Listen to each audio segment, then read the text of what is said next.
não aqui, né? Mas infelizmente tem pessoas que num ambiente como esse ainda não conseguem ser sensíveis à presença do Senhor.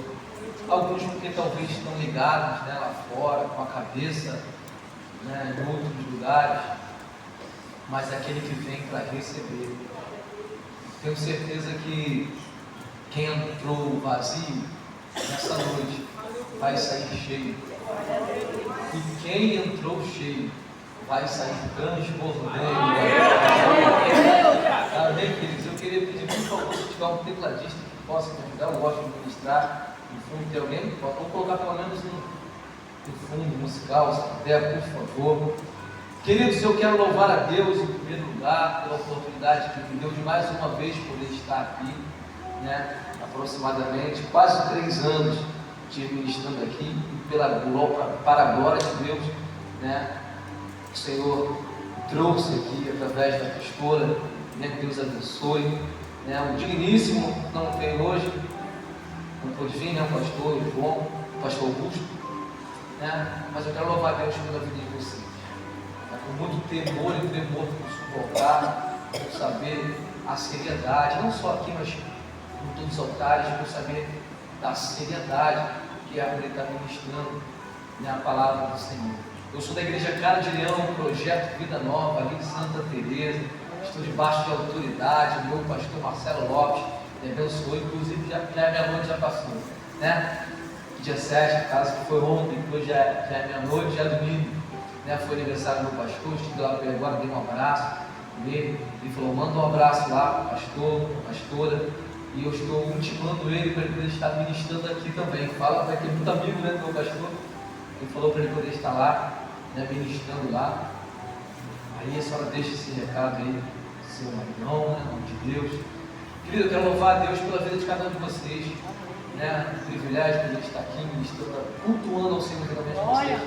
Tá, o Daniel ali, Daniel é uma benção, tive ministrando em alguns lugares com ele aí. Rapaz, ele além de pregar, ele canta, né? Oh, descobri agora que o homem canta, né? Tem aqueles que Deus deu 10 talentos, deu 5 talentos, outros deu 2, eu tive 1, né? Como diz o apóstolo Paulo na primeira carta aos Coríntios, no seu capítulo número 7, verso 24, cada um fique diante de Deus no estado em que foi chamado. Ele canta, ele prega, eu só prego, eu fico só na ministração. Queridos, eu tenho filhos, talvez que vocês não me conheçam, casado, minha esposa está intercedendo por mim lá. Eu espero ser boca de Deus, né, na vida de vocês. Abra sua Bíblia, por favor, sem mais demora, né, no Evangelho de Jesus Cristo, conforme escreveu o evangelista Mateus, no seu capítulo de número 25. Assim que a pastora me ligou, eu pedi ao Senhor uma mensagem, o Senhor colocou essa mensagem no meu coração. Eu sempre peço ao Senhor que Ele me confirme a mensagem que Ele colocou no meu coração, né? Interessante, eu lendo, hoje lá orando, conversando com o Senhor um pouco antes de vir para cá, fechei a porta do quarto, liguei. Aí meu primo ali, Ezequiel, né? Vai passar despercebido não, Ezequiel. Ele me ligou, mandou uma mensagem para mim e falou assim, ó, você vai trazer uma mensagem sobre Cristo. Eu falei, verdade. Ele falou. Aí começou a falar a respeito de Mateus 25, eu falei para ele assim, eu falei essa mensagem com você, ele falou, não falou não. Eu falei assim, o Senhor me confirmou a mensagem que seria essa. Eu tenho certeza que Deus vai falar no coração. Mateus no capítulo número 25, está louvado Deus pela vida da minha tia Alzira, está ali, te amo tia, te abençoe Gracinha, todos vocês são uma bênção de Deus na minha vida. Amém? Todo mundo achou? Amém. Quem não achou, diga assim, ó, misericórdia. Todo mundo achou, vocês são bons de Bíblia, né? Assim diz a palavra do Senhor. Então o reino dos céus será semelhante a 10 virgens, que tomando as suas lâmpadas, saíram ao encontro do esposo.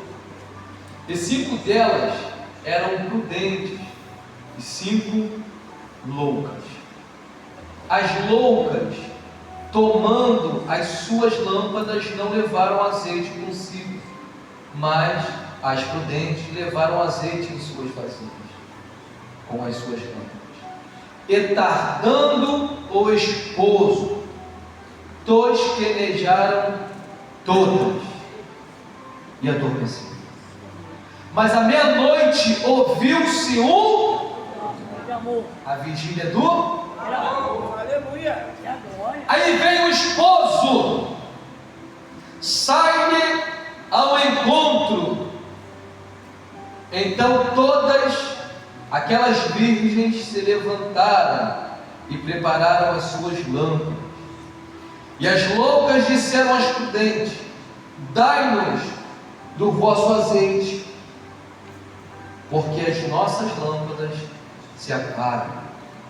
Mas as prudentes responderam, dizendo: não seja caso que nos falte a nós e a vós. Ide antes aos que vendem e comprai para vós. E tendo elas ido comprá-lo, chegou o esposo.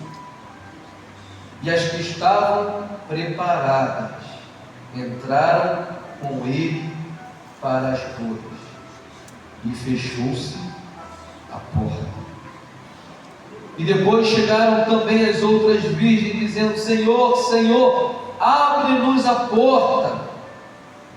Ele, porém, respondendo, disse: em verdade vos digo, que não vos vigiai, pois porque não sabeis o dia nem a hora em que o Filho do Homem há de vir.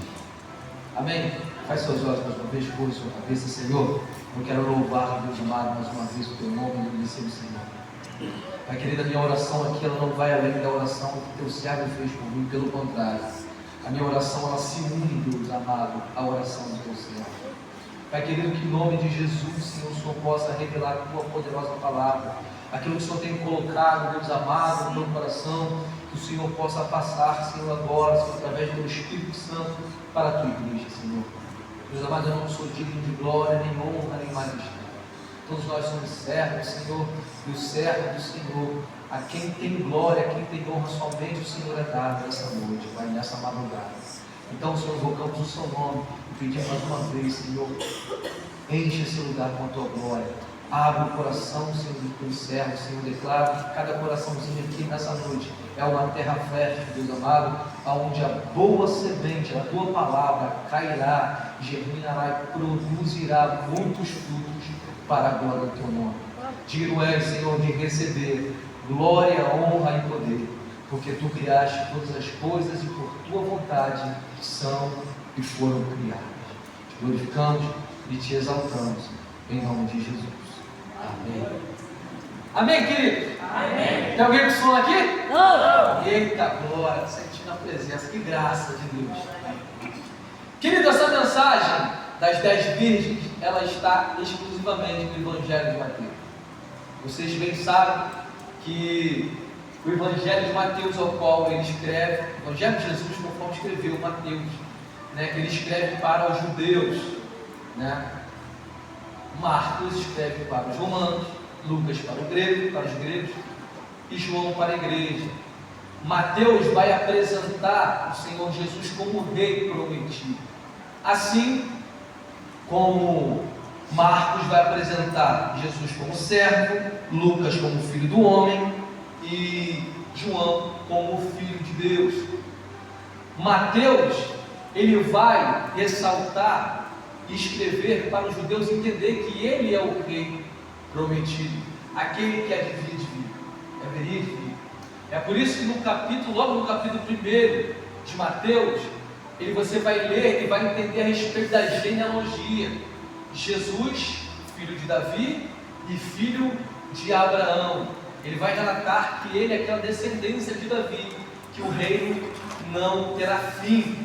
No capítulo de número 2, Mateus vai começar a narrar a respeito dos magos que vêm do Oriente, trazendo ouro, incenso e mirra. No capítulo 3, Mateus vai ressaltar a respeito de João Batista, que aparece no deserto da Judéia pregando a palavra de arrependimento, a saber, a palavra genuína. No capítulo de número 4, Mateus vai narrar Jesus sendo conduzido pelo Espírito Santo ao deserto. E ali ele vence o diabo com a palavra. Capítulo de número 5, você bem conhece, é o Sermão da Montanha, também conhecido como Sermão do Monte. Capítulo de número 6 é a continuação do Sermão da Montanha. 7, Mateus vai relatar que Jesus Cristo diz que nós não devemos julgar o nosso irmão, porque se você julgar da mesma medida você vai ser julgado. No capítulo de número 8 é o leproso que fora purificado. Capítulo de número 9 é o paralítico de Cafarnaum. Capítulo de número 10 é a missão dos 12. Capítulo de número 11, Mateus vai relatar que João Batista manda os seus discípulos perguntar se Jesus é o Messias prometido ou devia de esperar outro. Capítulo de número 12, Jesus é o Senhor do sábado. 13 é a parábola do semeador. Capítulo de número 14, João Batista perde a cabeça por falar a verdade, porque a palavra do crente é sim, sim, ou não, não. Passou disso, é do mar. Capítulo de número 15 é a tradição dos anciãos. 16 é o fermento dos fariseus. Capítulo 17 você conhece muito bem, a transfiguração do monte. 18 é quem é o maior no reino dos céus. 19, Jesus vai tratar a respeito do divórcio. Capítulo de número 20 é a parábola do trabalhador da vinha. 21, Jesus entra sentado no jumento, a entrada triunfal, porque ele vem sentado no jumento para se cumprir. No capítulo de número 22 é a parábola das bodas. Capítulo de número 23, querido, Jesus censura os escribas e os fariseus, dizendo que vocês fazem o que eles mandam, porém não fazem o que eles fazem, são hipócritas. Capítulo de número 24, a palavra vai relatar que é o sermão do princípio das dores. E no capítulo 25, ao qual eu entro com vocês agora, que eu li, é a parábola das 10 virtudes. Querido, texto, quando nós lemos um texto, é necessário nós lermos um contexto. E o contexto, você sabe muito bem que é tudo que vem antes, tudo que vem. Existem dois tipos de contexto, um contexto imediato e um contexto remoto, também conhecido como contexto amplo. O contexto imediato é aquele que está bem próximo, o contexto remoto ou o contexto amplo é aquele que está bem distante, mais longe. E o contexto imediato aqui, para nós entendermos o capítulo 25, é necessário desfolhar uma folha e você entender que no capítulo de número 24, os discípulos de Ezequiel acabam de sair do templo, um templo feito por Herodes. Olha que templo lindo, que templo perfeito, Senhor, olha que bela construção, olha que coisa linda, Senhor. Jesus olha e fala, deixa eu falar um negócio com vocês, está vendo esse templo aí? Vai chegar um dia que não ficará pedra sobre, que não seja derrubada. O templo, o primeiro templo, esse é o terceiro templo, na verdade o segundo, né? O terceiro ainda vai vir, mas esse é o segundo templo. O primeiro nasceu no coração de Davi, porém Davi não pôde fazê-lo. Por quê? Porque tinha as mãos sujas de sangue. O Senhor falou, você não vai construir templo nenhum, porque a tua mão tem sangue, mas um filho seu, gerado por você. Você sabe muito bem que Salomão, no 4º ano do seu reinado, começa a construir o templo dele. Com 7 anos o templo está pronto, e no seu 11º reinado ele participa dali, vendo o templo todo perfeito. Só que Salomão começa a errar, você sabe muito bem, e no ano de 586 a.C. nascer, Nabucodonosor vem, quebra o templo, destrói tudo, pega os utensílios, leva para a Babilônia. O povo fica 70 anos cativo, até que venha Ciro. Ciro, no ano de 537, manda alguns, liberam para reconstruir os muros e transformar de novo o templo. Só que fica o templo sem ser construído durante 16 anos, a obra para. Porém, depois de 16 anos, a obra volta. E em 515 a 516, o templo, o segundo templo, é reconstruído por Zorobabel. Lembra dessa história? Vocês leram a Bíblia, vocês sabem muito bem disso, né? Passa-se um tempo, 19 anos antes de Cristo nascer, Herodes, agora querendo ganhar o conceito dos judeus, manda construir, restaurar o templo, porque o templo feito por Zorobabel não tinha glória de Salomão. Era um templo mais ou menos, não era tão bonito assim. Herodes, querendo ganhar a estima do povo, querendo ganhar a amizade do povo judeu, ele manda fazer o templo, restaurar, colocando ouro nas pedras, em sua junta toda adornada com ouro. Um templo lindo, um templo maravilhoso. E é esse templo que os discípulos estão falando com Jesus: olha que coisa perfeita. Aí Jesus vai, como ele é profeta, fala: para aqui é o templo, não ficará pedra sobre. Jesus está profetizando. 40 anos depois, o general Tito entra, quebra tudo, mata muitas cabras, muitos judeus. A praça de Jerusalém vira uma poça de sangue, vira um mar, um rio de sangue. Para a sua conquista, ele deixar uma lembrança, ele deixa um muro pequeno de arrimo, conhecido hoje como o Muro das Lamentações. Está lá até o dia de hoje. O que Jesus falou aconteceu. Jesus acaba de falar, sobe no monte, os discípulos chegam até ele e perguntam: conte, quando que vai acontecer o fim do mundo, o fim dos séculos, a sua vinda? Jesus começa a ressaltar algo muito interessante e diz para ele: fica tranquilo, mas que ninguém engane vocês, porque antes de acontecer a minha vinda, aí começa a citar vários assuntos. Eu vou tentar ser bem rápido aqui para você poder entender. Começa a falar: vai vir guerras, rumores de guerras, pestes, trair-se-ão uns aos outros.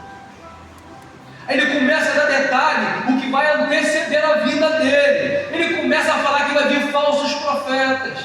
Ele começa a falar que pai vai vir contra filho e filho contra pai. Um vão entregar o outro, não vai ter amizade, porque por multiplicar a iniquidade, o amor de muitos vão se esfriar. Aí ele começa a entrar no detalhe aqui que eu gosto. Ainda no capítulo 24, verso 32, ele vai dar o exemplo da figueira. Ele fala: aprendei com a figueira. Por quê? Porque quando está próximo, as suas folhas começam, os seus galhos começam a ficar termos, começam a brotar as folhas, começa a ficar tudo bonitinho. Vocês olham e falam: o verão está chegando. Vocês conseguem discernir. E eu falo para vocês que quando tudo isso acontecer, o que ele falou está próximo à vinda. Ou seja, ele está trazendo algo natural, aplicando o Espírito. Ele pega a figueira, algo que é natural, e aplica no espiritual. Ele dizendo: se vocês conseguem discernir o que é espiritual, natural, não vai discernir o que é espiritual? E ele continua falando a respeito do natural, aplicando o espiritual. Ele vai dizer: assim como foi na época de Noé, as pessoas comiam, bebiam, casavam e davam-se em casamento, até que veio o dilúvio. Noé entrou na arca, veio o dilúvio e todo mundo foi embora. A pergunta que eu faço para você: comer é errado? Comer é errado? Não. Beber é errado? Casar é errado? Dar-se em casamento é errado? Claro que não. Se comer não é errado, beber não é errado, casar não é errado e dar-se em casamento é errado, não é errado, por que Jesus faz uma aplicação? É porque quando eu caso, é algo até espiritual, não só natural, físico, mas também o casamento é espiritual, vai ser no coração do Senhor. Lembra? Deixará o homem seu pai e sua mãe, iniciar sua mulher e ser homens de uma só carne. Então, se comer é natural, beber é natural, casar é natural e dar-se em casamento também tem um âmbito natural, por que Jesus dá essa explicação? Porque o comer não é errado, beber não é errado, mas quando eu só penso no comer, eu só penso em beber, eu só penso em namorar, casamento, e deixo as coisas espirituais, aí se torna errado. Porque a grande problemática é que nós vivemos num tempo onde pessoas, pastora, só estão querendo viver o físico, pararam de falar do céu. Tem até um louvor que fala: porque pararam de falar do céu, achou que Cristo não vai mais voltar, já não se fala mais em oração e santificação, não querem mais pregar.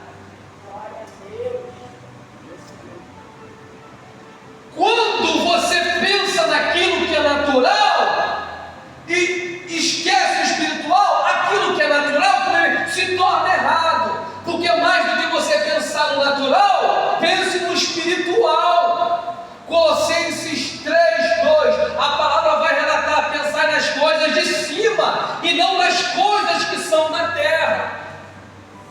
Primeiro pensa no céu, primeiro invoca o Senhor, porque o Senhor só entra, só chega aonde Ele é invocado. Sabe por que você sentiu a presença agora? Porque você invocou Ele. Ele trata o natural fazendo aplicação no espiritual, e depois disso ele entra e fala o seguinte, no verso 42, vigiai, pois porque não sabeis a que hora há de vir o vosso Senhor. Olha o que ele diz no verso 43, continuando: mas considera isto, se o pai de família soubesse a que vigília da noite havia de vir o ladrão, vigiaria, e não deixaria que fosse arrombada a sua casa. Por isso estáis vós apercebidos também, porque o Filho do Homem há de vir na hora em que não penseis. Presta bastante atenção, olha aqui dentro dos meus olhos. Querido, Jesus vai tratar a respeito de você vigiar, do espiritual, tudo é um contexto. Ele vai falar: vigiai, porque não sabeis a hora que há de vir. Repare, quando ele vai vir, ainda não veio, quando ele vai vir tratar a respeito de vigilância, e para vir, ele usa dois verbos aqui escritos. Primeiro verbo que ele usa, o verbo saber. Vigiai porque não sabeis. Só que quando ele vier, ele usa o outro verbo. Ele usa o verbo pensar. Primeiro é o saber e depois é o pensar. Para ele poder vir, ele usa o saber. Mas quando ele vem e fala que as pessoas vão estar desapercebidas, ele usa o verbo pensar. Por quê? Porque o fato de que eu não sei a hora que ele vai vir, não me impede de pensar. Talvez você não esteja entendendo. Você sabe quando Cristo vai vir? Não sabe, mas não te impede de pensar. Porque se você não sabe quando ele vai vir e você não pensa, ele vem e você fica. Agora, se eu não sei quando ele vem e eu penso, será que amanhã eu busco hoje? Será que depois eu clamo hoje? Será que depois a madrugada de joelho, clamando, glorificando, pensando, e ele vem e eu subo para a glória.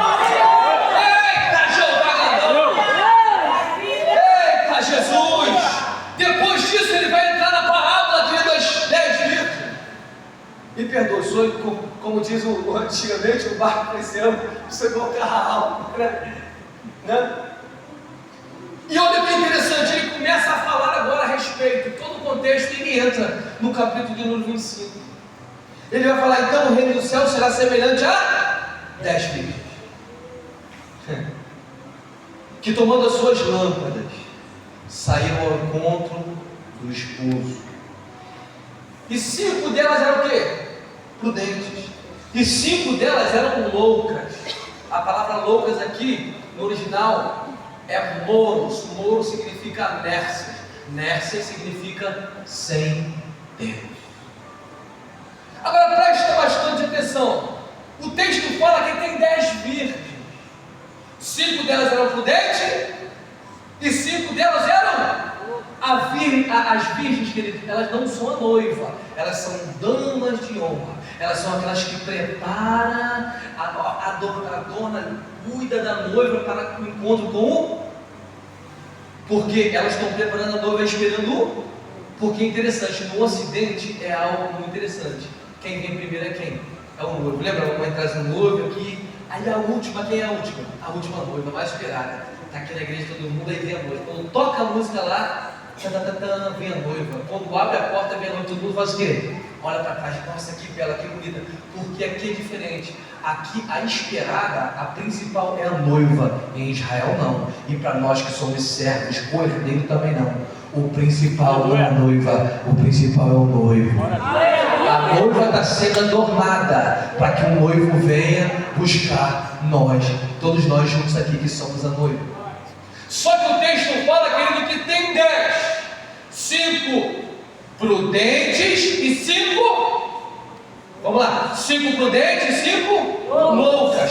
Preste atenção, por que 5 prudentes? Se você ler Efésios no capítulo de número 4, verso de número 11, Paulo vai atribuir um ministério. Pedro, que ministério? Uns é dados para apóstolos, outros é dado para quê? Profetas, outros para evangelistas, outros para pastores e outros para mestres. Eu tenho 5, mas eu também tenho 5. Ou seja, 5 prudentes. Quem são os prudentes? É apóstolo que se diz apóstolo e verdadeiramente é um apóstolo. É profeta que se diz ser profeta e prega conforme a palavra. Não o profeta do Pix, mas o profeta da palavra. O verdadeiro profeta. Eu tenho evangelista que se diz ser evangelista e também evangeliza.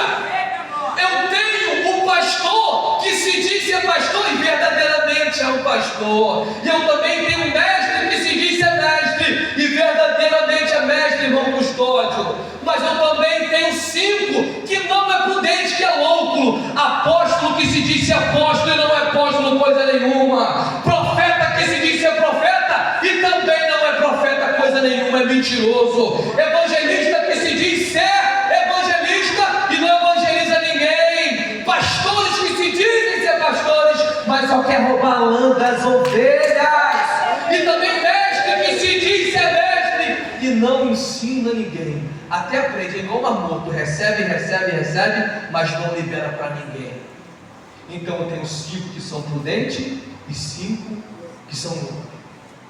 Aí a palavra fala que tardando o esposo, tosquenejaram todas e adormeceram. Presta atenção, tosquenejar, ninguém está alegre aqui, daqui a pouco, pum, não. Devagarzinho, sem perceber. Vai cair no sono. Vai cair no sono. Daqui a pouco, dorme. Mas preste atenção. Olha para cá para mim. A Bíblia vai relatar que tardando o esposo, tosquenejaram todas e adormeceram. Pedro, até aquela que tinha azeite? Sim, até aquela que tinha azeite sobrando. Por quê, Pedro? Porque o problema de muitas pessoas que têm azeite é andar com quem não tem.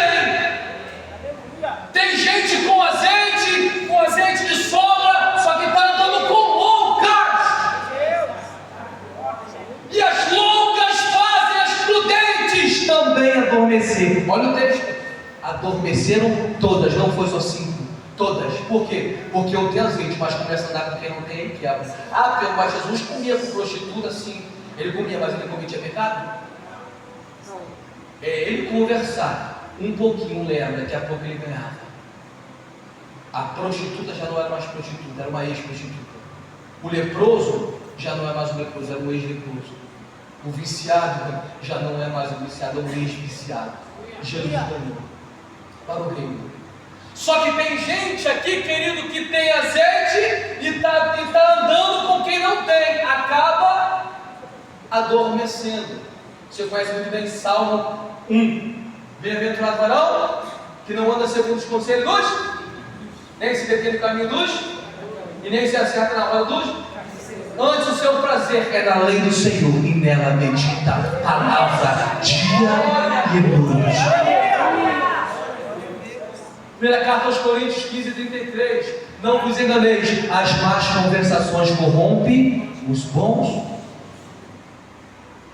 Você pode até andar com quem não é, mas que seja para pregar a palavra. Toma a palavra, tome palavra, tome palavra, tome palavra, tome palavra. Quer andar com quem quer, não fala sobre fofoca, não fala sobre novela, não fala sobre a vida dos outros, porque crente tem palavra. Se arde o teu coração a palavra, quer andar, ande, mas fala com a palavra, viva a palavra, porque água mole.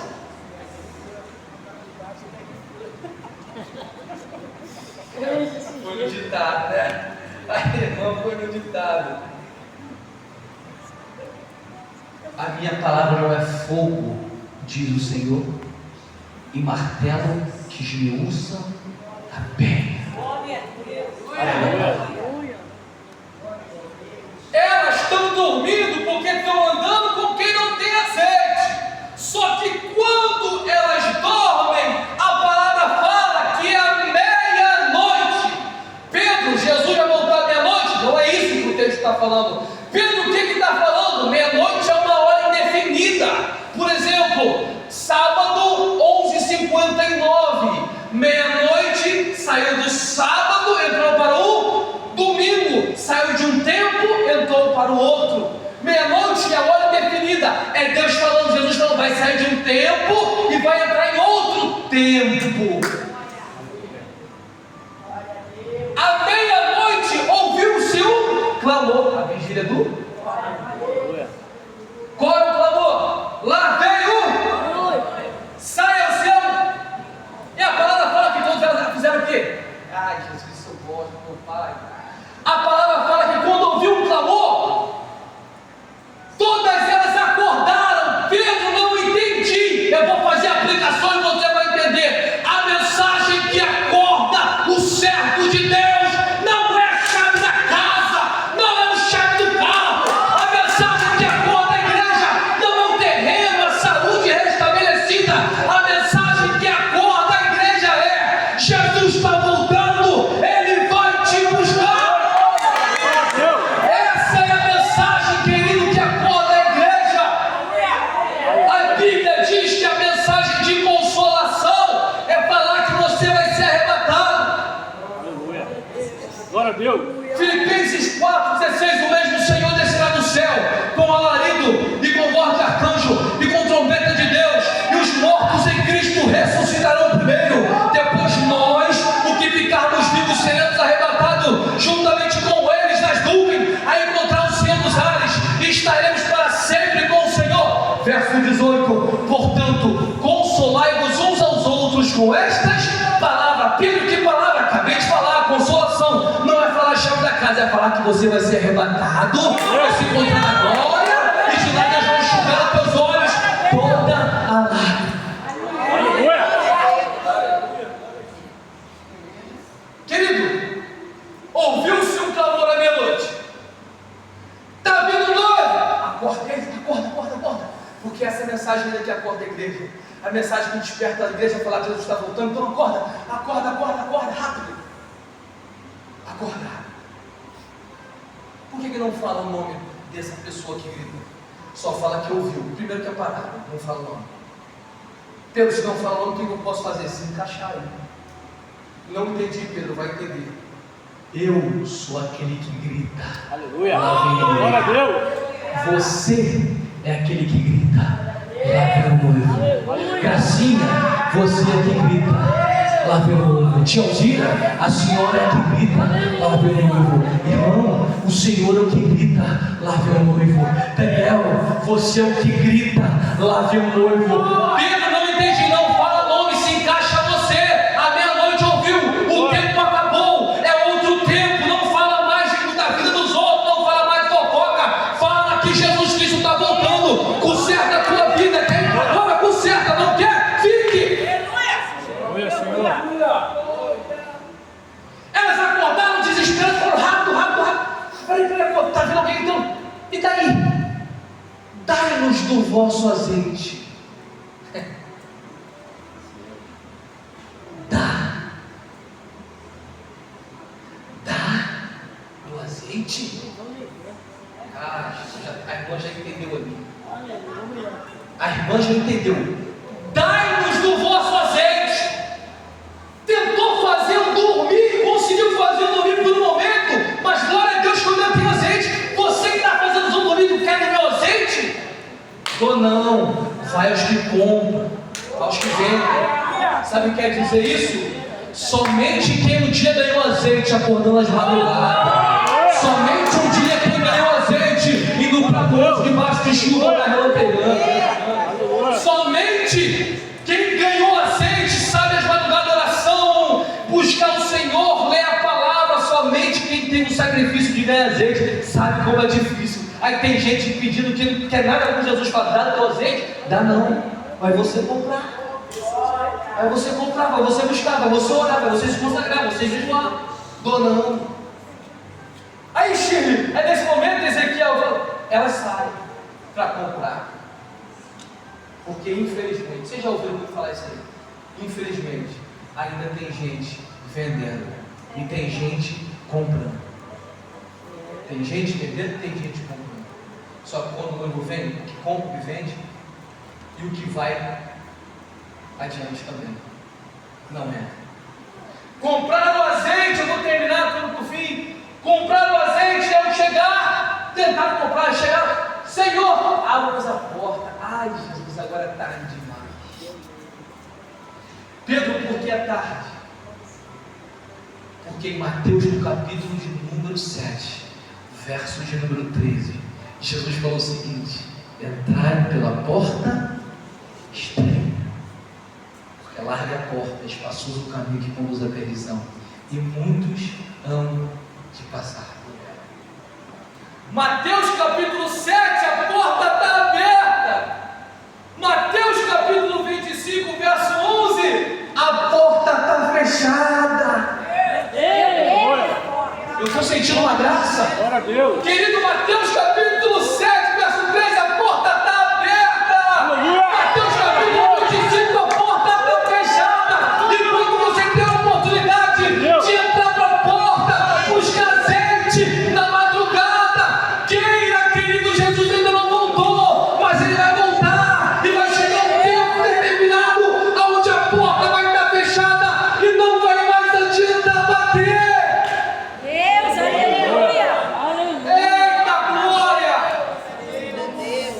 Não vai adiantar mais bater a porta, querido. Está aberta ainda. Ainda estamos vivendo Mateus 7. A porta está aberta, endireita o seu caminho. Vai chegar um tempo que nós vamos viver Mateus 25. Vai deixar, não abre mais. Aleluia. Aleluia. Glória a Deus. A hora de entrar é essa.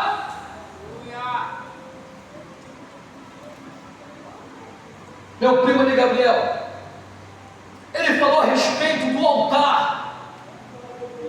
E quando ele falou no altar, o Senhor ministrava no meu coração. Enquanto estava falando do altar, o Senhor ministrava no meu coração. Porque Elias, ele restaura o altar. Agora, para analisar uma coisa muito interessante, como o Senhor estava ministrando no meu coração ali, enquanto você estava falando, eu estava ministrando no meu coração. Elias está pregando para o povo, para as 10 tribos. Está pregando para as 10 tribos. Elias ali do norte, não é do sul, isso são duas. O povo ali, na época de Elias, o rei Acabe, ali o povo já estava, o Israel já estava tudo dividido, 10 para um lado e 2 para o outro. Agora, para analisar, Elias, quando entra lá, Baal, eles estão falando lá, invocando Baal, desça fogo, desça fogo, desça fogo, desça fogo. Baal, não é Deus, não vai descer fogo. E Elias está lá, zombando. A palavra fala que Elias ora rápido demais. Palavra simples, glorificando o nome do Senhor. Só que antes de orar, ele pega as 12 pedras, conforme os 12 filhos de as 12 tribos. Rubem, Simeão, Levi, Judá, Isacar, Zebulon, Dan, Naftali, Gad, Asser, José e Benjamim. Ele pega 12 pedras e ajunta tudo bonitinho, constrói o altar, 12 pedras bonitinhas, faz a vala, lança água, pega o bezerro, corta tudo direitinho. Presta atenção, eu acabei de falar com vocês que ele estava profetizando para qual tribo? A tribo do norte, 10 tribos. Pedro, Deus está falando no meu coração, muito interessante. Se a tribo está dividida, se as 12 tribos estão divididas, tem 10 para um lado e 2 para o outro, ele poderia pegar, Ezequiel, 2 pedras, colocar numa ponta e 10 colocar em volta, separada, assim como está a tribo, sim ou não? Se a tribo está dividida, 10 para um lado, e se está dividida, tem 2 para o outro, por que não pegou 2, colocou no lado dividido, e 10 colocou no outro? Não, abriu para que ele juntou as 12, tudo junto. Por que, Pedro? Porque altar dividido não desce fogo. O altar dividido, ele não desce fogo. Se você não estiver de acordo com a liderança, vivendo, honrando aquilo que o Senhor colocou no coração da sua liderança, não adianta pedir Deus desce fogo. Desce fogo. Desce fogo, não desce. Pode até subir fogo. Fumaça, fogo estranho. Agora descer. E se subir fogo, é fogo que você botou, é fogo estranho. Para ser fogo de Deus, tem que descer. Sempre ser de igreja. A Bíblia vai relatar aqui, pastora Miriam, que se fechou a porta e ela falou, abre! Aqui é o pensamento. Pode estudar aí como vocês quiserem. Tem o pensamento, né? Pré-tribulacionista, meso, que é no meio, e tem o pós. Nós não sabemos qual é o certo. Acreditamos nele. Depositamos a nossa fé em ele. Só que o próprio Cristo não deixou nada definido qual é o certo e qual é o errado. Ele vai vir quando acabou. Tem gente que fala o pré, o pós vai lá e destrói a visão do pré. Tem gente que fala pós, o pré vai lá e destrói. Porque isso que Jesus deixou definido, nós não sabemos qual foi. Por isso que ele fala, vigiar. Nós vamos saber o dia e a hora que há de vir o vosso Senhor. Precisamos, querido, nesse tempo, ter um entendimento de que o Senhor está voltando. Sabe qual é a grande problemática? É que muitas vezes nós tiramos mais tempos para a rede social do que um tempo de clamor. Aleluia.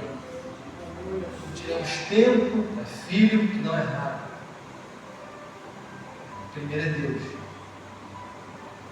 depois é família, depois é igreja. Então, tiramos tempo para tudo, mas não tiramos tempo para o Senhor. Tiramos tempo para um tempo em que nós vamos queremos viver aqui, num tempo onde irá acabar. E está passando bem depressa, você sabe tudo bem. Mas nós não investimos na eternidade, ao qual nós viveremos para sempre com o Senhor. E a mensagem para a sua vida nessa madrugada é: invista tempo para o Senhor, clame ao Senhor, porque a palavra diz: vocês não recebeste espírito de escravidão para outra vez estardes em temor, mas recebeste o espírito de adoção de filho, pelo qual clamamos, clame ao Senhor a madrugada do clamor, que você possa ter esse entendimento e um despertamento para as nossas vidas, porque é necessário, querido. Eu entendo que o Senhor levantou um povo, o Senhor levantou essa igreja, o Senhor levantou uma geração que não se compacta com o pecado, que ama o pecador, abraça o pecador, faz tudo para o pecador entrar na presença de Deus, mas não aceita o pecado. Mentira ainda é mentira, fofoca ainda é fofoca, prostituição ainda é prostituição, vida com Deus ainda é vida com Deus.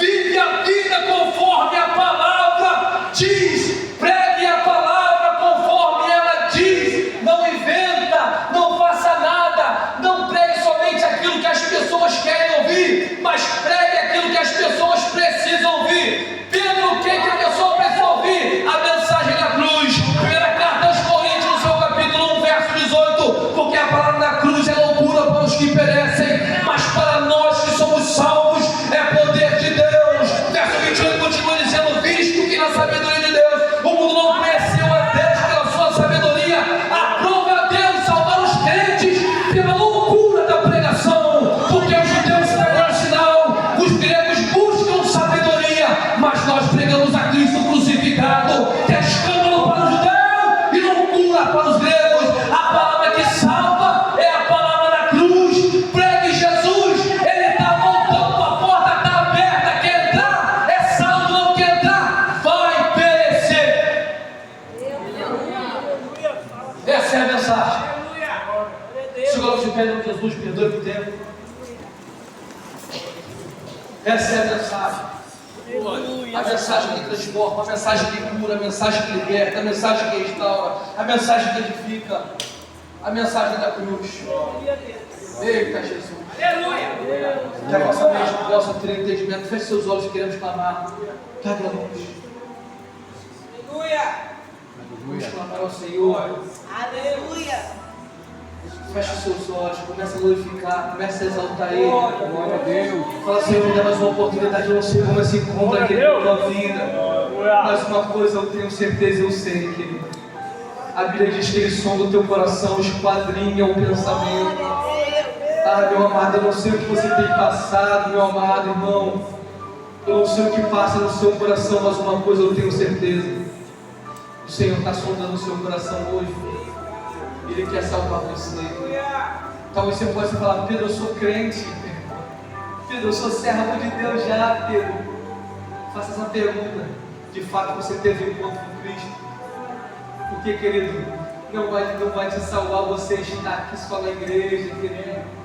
A Bíblia diz que naquele grande dia vai chegar a pessoa e falar: Senhor, o teu nome eu preguei. Senhor, o teu nome eu expulsei, demônio, é tudo dom. O significado de dom, querido, é presente. Presente quem dá não toma. Presente quem dá não toma. Senhor, falado em mistério, eu preguei. É dom, é presente, presente. Se você é falho, pecador, dá presente que alguém não toma, dirá do Senhor que é santo e perfeito. Deus está te chamando para um novo tempo de santificação. Não adianta falar que é crente, mas não tem uma vida reta. 1 de Pedro 15, mas como é santo aquele que vos chamou, sede vós também santo em toda maneira de viver, porque escrito está: seja santo, porque eu sou santo.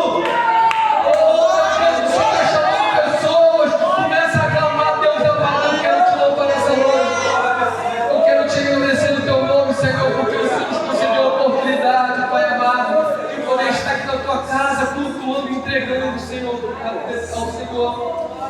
Oh Deus amado, sonda o coração dos teus servos, Senhor. E se porventura tem alguém aqui, Senhor, que ainda não teve de fato um encontro contigo, Senhor, a porta continua aberta. Aleluia. Chegará o tempo quando a porta irá fechar.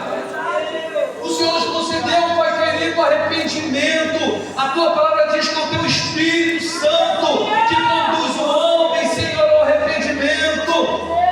Pai amado, em nome de Jesus, trabalha na família. Se porventura tem alguém aqui, Senhor, que se encontra afastado, não caminhando, ou um familiar que está perdido na droga, no vício, Pai amado, é nessa noite, é nessa madrugada, a madrugada do clamor, que algo tem que acontecer. O Senhor está aqui, podemos sentir na tua presença.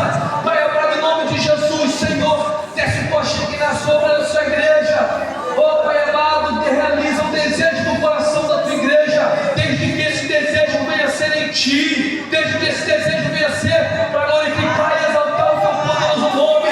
Nós te invocamos, aquele que cujo céu é o trono, a terra é o descanso dos pés, a água, Senhor, Deus amado, de todo o planeta do mar cabe na palma da mão, mas ao mesmo tempo, Deus tão grande, habita dentro do seu homem perfeito e pequeno dos homens.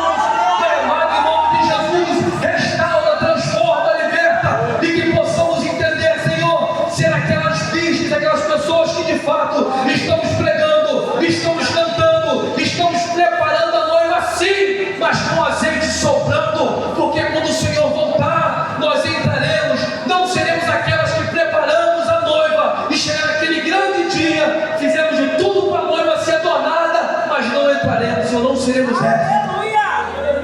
Nós seremos aquela, Senhor, a noiva, ou talvez até o João, que irá preparar, pregar, cantar, profetizar, preparar a tua noiva.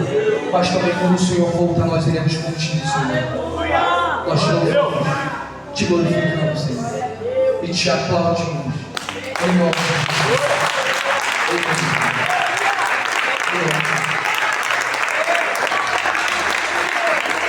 Queridos, olha, essa é uma rica e preciosa oportunidade.